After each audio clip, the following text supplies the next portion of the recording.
Hey everyone, this is CeeCee once again for another documented live project. This is week 12 for March 21st. We had to use doodles and mark making as a focal point, and the prompt is coming into focus. Now I have to admit that I completely forgot the theme of the month, which was doodles and mark making. So I just went with the word focus and that's what I focused on. So now you can see that I had some black paint on the background, and that was because I made a mistake and completely forgot that this was my DLP book. So I'm covering it up with a little bit of gesso and decided to add some paint while the gesso was still wet. This is Permanent Violet Dark, and the other one is Bahama Blue. And all the supplies that I'm using will be listed in my blog post, and I will link that blog post in the description box if you're watching directly on YouTube. Now the intent for this background was to leave the brush strokes in, and then all of a sudden I got all blendy, and once you go blendy, there is no going back to the brush strokes. So I decided to go all out.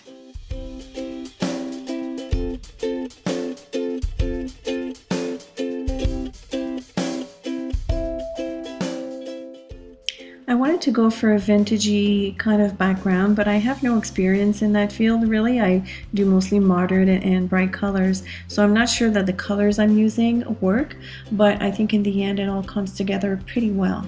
This is quinacridone nickel azo gold, and I'm building a horizon line very slowly. This is molding paste by Golden, so if you're using the Liquitex brand, you're going to be using modeling paste, which is the same thing. It's just they have a different way of naming them. I love the stencil. I love circles, first of all, especially when there's a bit of architectural element thrown into that. Now what you're seeing in the background is an underpaper that had been sitting on my desk for a while, and I modified it just sort of like to blend it. And if you're watching my vlog, which will be posted tomorrow, you'll see how I was able to achieve that. I'm going over the stencil with black paint and a sponge, and I wanted to cut out all these butterflies and somehow add them all onto my page. I ended up just choosing one, but the idea was fun. I have all these cute butterflies. As you can see here, they're gorgeous. I love them. I can use them in future projects. Okay, I've gotten into stamp carving in a big way thanks to Julie Faye Van Balzer in a class I took recently at the store. This is my leaf stamp that I created, and so I decided to incorporate that in a page, which was my first time using the stamp, and I absolutely love it. It's so much fun. So I'm using jet black archival ink to stamp in there, and now I'm going to try to mask around those leaves with nickel azo gold and Bahama Blue and a bit of white. Again, I went all blendy, not sure why, because I really wanted to have those brush strokes, but apparently it's not going to happen in this one.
Okay, so while I'm still working on the background, let me explain to you a little bit about the meaning behind this page.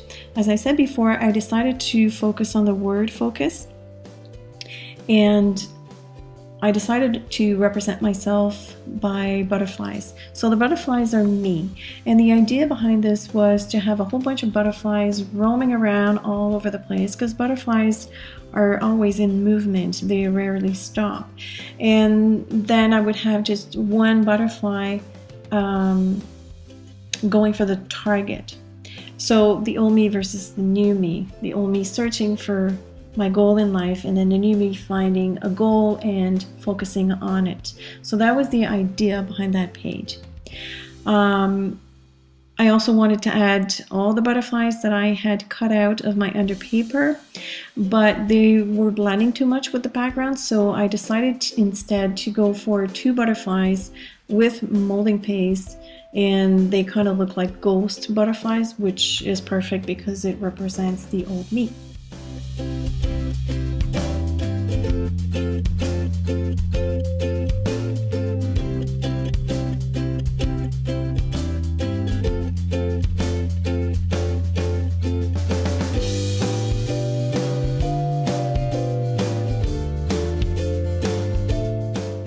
This is a coat of glaze that I prepared with quinacridone nickel azo gold paint and glazing liquid in the satin finish.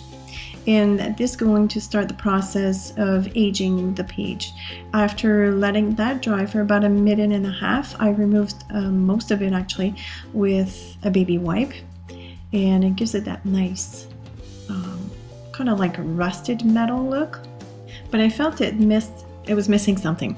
So I forgot to film this, but this is black glazing, and it's a little scary, I have to admit, but it totally worked. I love the end result. Now, just be forewarned that when you do a black glaze like this, you need a lot of baby wipes, because you need a clean wipe to be able to remove the paint. If you keep rubbing with the dirty wipe, you're only going to smear the paint. But I love how that looks. The black paint kind of attached itself to the raised portions where I added modeling paste, and it gives it that 3D effect, and it also adds to the rustic look of the page.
These clear gems in my stash. They're plastic. I bought them at the dollar store years ago, so I decided to use it. It adds a touch of bling to a rustic page, so I'm not sure if it works, but I left it.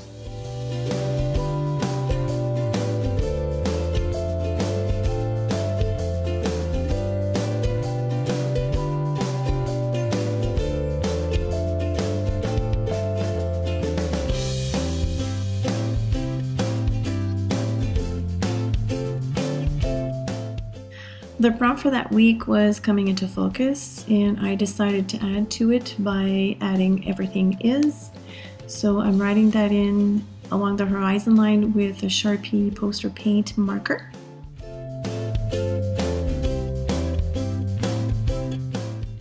To glue the butterfly, then I'm using extra heavy gel, and once that was dry, I decided to add a coat of glossy accents to it, and what that did was turn my butterfly into a neon colored one.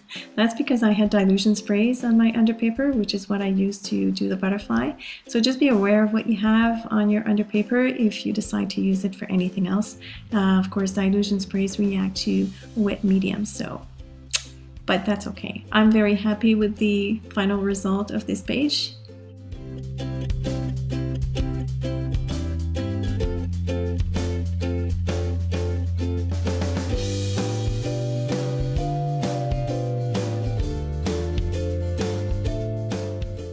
I hope that you have enjoyed this process. If you did, please give it a big thumbs up and subscribe to my channel if you haven't already done so. You can also follow me on all my social medias, and they are listed in the description box of this video. As usual, thank you so much for watching. If you have any questions or comments, feel free to leave them below, and I will see you later. Bye!